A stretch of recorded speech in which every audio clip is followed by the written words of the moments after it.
अब पश्चिमी क्षेत्र के किसानों को भी बड़ी राहत मिल सकती है। जी हां किसान साथियों, एक बार सिस्टम यहां पर सक्रिय हुआ है और इसके साथ में एक बड़ी हलचल यहां पर अरब सागर में देखने को मिल रही है। इसकी वजह से पश्चिमी क्षेत्र के जो लोग हैं उसको काफ़ी निराशा देखने को मिल रही थी, वो अब कहीं ना कहीं विराम लगता हुआ नजर आ रहा है। यहाँ पर एक बड़ी हलचल देखने को मिल रही है और यहाँ से भी एक नया सिस्टम सक्रिय होकर के आगे बढ़ने की प्रबल रूप से तैयारी कर चुका है। और इसी बीच में अगर हम बात करते हैं तो मुंबई, सूरत, नासिक इन क्षेत्रों में तूफानी बारिश यहाँ पर देखने को मिलने वाली है। किसान साथियों, अभी तक हम देख रहे हैं कि बंगाल की खाड़ी से जो सिस्टम बन रहा था वो केवल पूर्वी क्षेत्र में तूफानी तांडव कर रहा था। उसके बीच में मध्य प्रदेश के जो मध्य जिले हैं और जो दक्षिण क्षेत्र के जो जिले हैं, इसके साथ में जो पश्चिम क्षेत्र के जो जिले हैं, उसमें बारिश को लेकर के लंबे समय से इंतजार किया जा रहा था और काफ़ी किसान मायूस थे। और इसके साथ में आप सभी ने देखा होगा कि जो 24 तारीख से लेकर के जो सिस्टम सक्रिय हुआ था वो भी तूफानी बारिश कराने में सफलता हासिल नहीं कर सका है।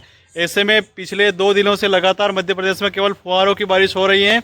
और हालांकि सोयाबीन को नया जीवनदान मिल चुका है और कम से कम 5 से 7 दिन का जो है वो अंतराल अब यहाँ पर बारिश को लेकर के देखने को मिलने वाला है। और इसी बीच में एक नई खबर यहाँ पर देखने को मिल रही है कि यहाँ पर एक नया सिस्टम सक्रिय होने की वजह से महाराष्ट्र, सूरत इन क्षेत्रों में अच्छी बारिश का नज़ारा देखने को मिल सकता है। और किसान साथियों, एक और महत्वपूर्ण बात, जो यहाँ पर मध्य प्रदेश के जो दक्षिण क्षेत्र के जो जिले हैं जिसमें बारिश को लेकर के इंतजार था, उनके लिए एक खासी उम्मीद जगी है।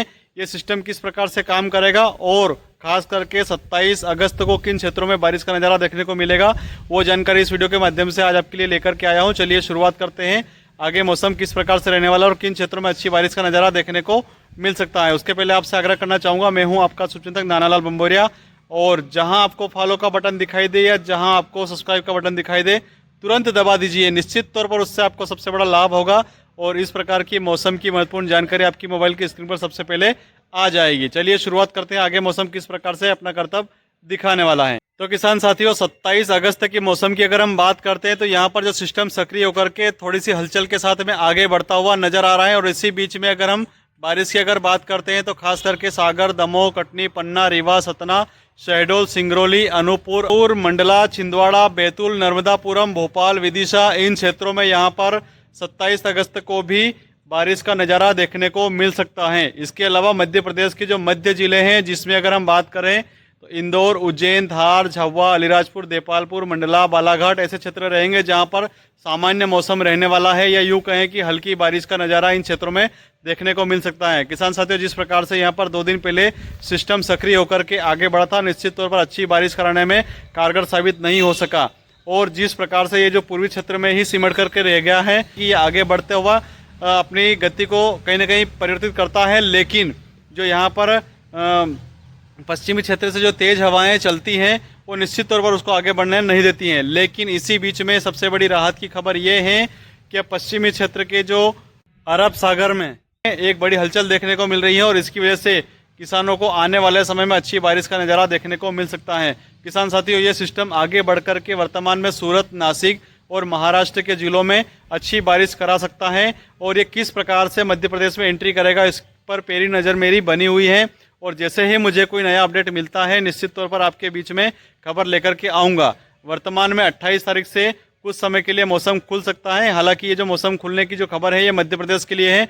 बाकी जो पूर्वी क्षेत्र के जितने भी जिले हैं और पश्चिमी क्षेत्र के नासिक, महाराष्ट्र जो ये क्षेत्र हैं, सूरत है, इनमें बारिश का क्रम जो है वो आगे लगातार जारी रहेगा। मध्य प्रदेश में आगामी 4 सितंबर को फिर से जोरदार बारिश के लिए एक नया समीकरण बनता हुआ नजर आ रहा है। किसान साथियों, बीच में अगर आपको कहीं गैप मिलती है तो निश्चित तौर पर आप दवाई का स्प्रे कर लीजिएगा और इसके साथ में फंगीसाइड का इस्तेमाल भी जरूर कीजिएगा, क्योंकि लगातार यहाँ पर बारिश होने की वजह से निश्चित तौर पर फसलों में फंगीसाइड का इस्तेमाल बहुत आवश्यक होता जा रहा है।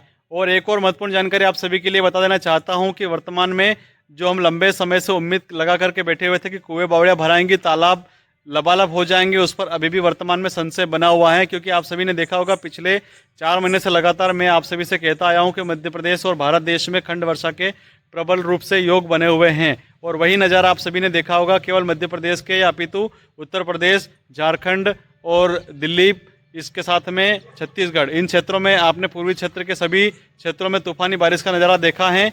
लेकिन शेष भारत के जितने भी लगभग 75% से अधिक भूभाग में आप सभी देख रहे होंगे अल्प वर्षा का नज़ारा सभी लोग देख रहे हैं। उसमें चाहे हम राजस्थान की बात कर लें, चाहे पंजाब की बात कर लें, हरियाणा की बात कर लें, गुजरात की बात कर लें, या सूरत, नासिक, महाराष्ट्र क्षेत्र की बात कर लें, इन सभी क्षेत्रों में कोई तूफानी बारिश नहीं हो रही है। केवल समय समय पर हल्की बारिश हो जाने की वजह से फसलें पक करके तैयार हो रही हैं, लेकिन अभी भी इन किसानों को अच्छी बारिश का इंतजार यहाँ पर बना हुआ है। अब आने वाले समय में मौसम कैसा रहेगा, इस पर लगातार हमारी नज़र बनी हुई है।